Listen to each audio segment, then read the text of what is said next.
joining us on the broadcast to discuss more is defense expert Major Mohammed Ali Shah. Good afternoon, sir, and thank you for joining us on NewsX. What do you make of these developments coming in from Balochistan? Group has taken responsibility of it as yet. It is, whenever there is loss of human life, it is a sad incident for anyone, anywhere, anyhow. It could be the adversary, anyone.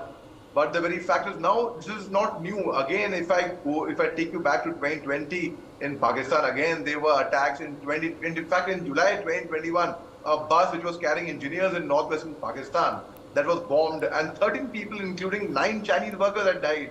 Now, under pressure, Pakistan did pay millions as compensation to the families. Pakistan, which is very broke themselves, the Chinese workers, they were killed. Now, so here again, a burqa-clad Baluch woman, suicide bomber, she had killed 4 people, including 3 Chinese national tutors.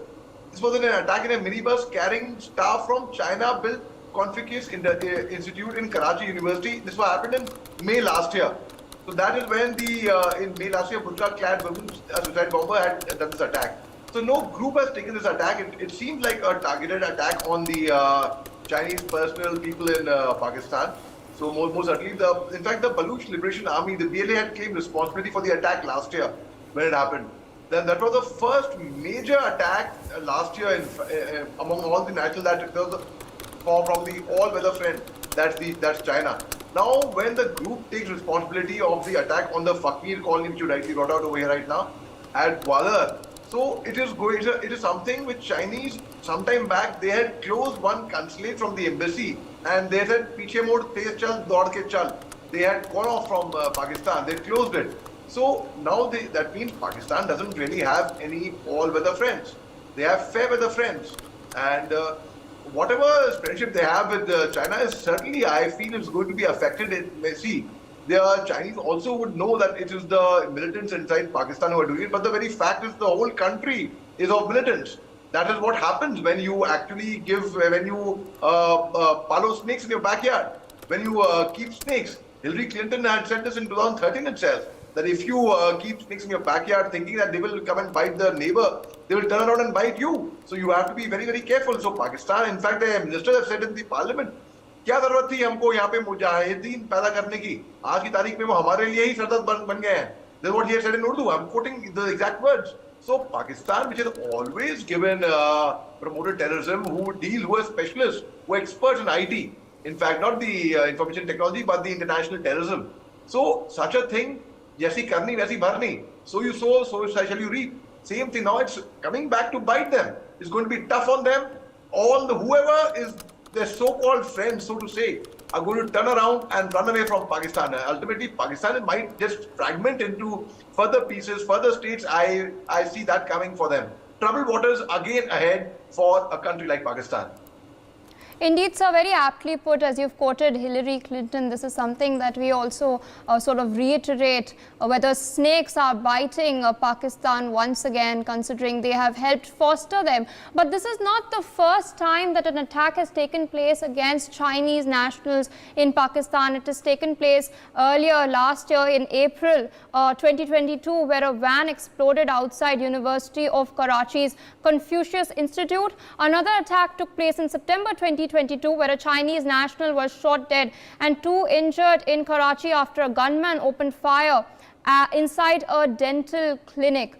There's also been a TTP-led suicide bombing which struck a bus transporting engineers to a construction site in Khyber Pakhtunkhwa back in July 2021, and now, of course, this has taken place. How do you think it will affect those so-called bonhomie that is visible between China and Pakistan currently, as well as the CPEC project? Very well brought out by you, Ria. Very well, Pia. And in fact, I would say that it is something, it is going to definitely affect them, because as you rightly brought out very correctly and very aptly, that, first, when you mentioned about the April 2021 incident, that was, I remember speaking live on, and for my memory over there, I remember very, very clearly, this was a suicide bomb attack at a luxury hotel, which was hosting the Chinese ambassador in Quetta, which had killed 4 and wounded dozens. And the ambassador went unhurt that time, luckily, fortunately for him, the stars were right for him. I would say that. Now, also again, before that, earlier in 2020, the Baluch separatists had attacked the Pakistan Stock Exchange, where the Chinese have major investments. This was followed by an attack now earlier in the Chinese consulate in Karachi in 2018 also. There was trouble. So the very fact now this is going to definitely affect the bonhomie with China, and this is going to definitely affect the CPAC project. China has got no love lost for Pakistan actually. They only think they have made too many investments, but बहुत अपना पैसा वहाँ पे फंसा चुके हैं in the CPAC. So they do not know how to withdraw it and how to go around. It's like if you have invested some money in stock exchange and you have bet on one share and the shares go down, you want to pull out, but you feel the time is not right now. You'll wait for the stocks to move up further and then you'll pull out. Same way, China has invested in Pakistan, all right, and now I'm sure they would be regretting it. China is very selfish. They would never do anything when they do not see their own fayda in that, their own gain in that. They will never do anything of that sort. So it is definitely going to affect the bonhomie with China. But China at the same time, they know that these are the militants over there who are doing it, and whether they should backtrack or not. But they will have the priority of the safety of their nationals first. Their second thing would be relations with China, diplomatic trade relations, the economy. That will come second. And if China cannot save their own citizens in Pakistan, they had sent a fact-checking team as well earlier when similar attacks had happened. So if China cannot save their own people in their own ally, in their own friendly country, then I don't know what it's good for. It's fit for nothing. It's not worth their salt. I would say that the Chinese government is not fit for their salt. It is not fit for being in power. The Chinese people, if they do not protest it, if they do not come forward and protest with the government, again, they are also not worth the salt. So most certainly, I feel it is definitely going to affect their relationship with Pakistan in the long run. And if they do not start showing symptoms of withdrawing right now from Pakistan, then they too could be in troubled waters further, like what's happening in Pakistan here.